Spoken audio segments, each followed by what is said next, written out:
7 October 2001 એ દિવસે હાલના પ્રધાનમંત્રી અને તત્કાલીન મુખ્યમંત્રી એવા માન્ય નરેન્દ્રભાઈ મોદી સાહેબે મુખ્યમંત્રી તરીકે પદભાર સંભાળ્યો અને એ સમયથી લઈને અત્યાર સુધી જે વિકાસના કામો થયા છે એને લોકો સમક્ષ લઈ જવા, લોકોને સરકારી યોજનાઓ જે છે એની જાણકારી આપી અને વધુમાં વધુ લોકો સરકારી યોજનાનો લાભ લે અને એના જીવનમાં કંઈક સુધાર આવે અને એને લાભ મળે એનો એક આશય છે.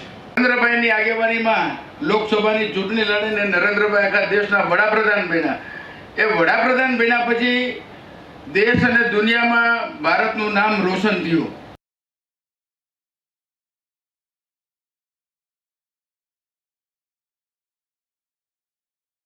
વર્ષની આ વિકાસની યાત્રા આપણે સૌએ આપણી દ્રષ્ટિથી નિહાળી રહ્યા છીએ.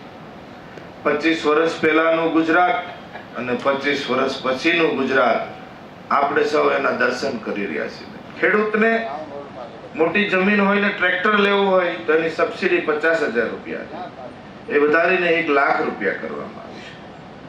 ખેડૂતને સારું સર્ટિફાઈડ બિયારણ મળે, સારું ઉત્પાદન લઈ શકાય એના માટેનું સારા બિયારણના સંશોધનો જુનાગઢની અંદર થાય એને બિયારણ આપવામાં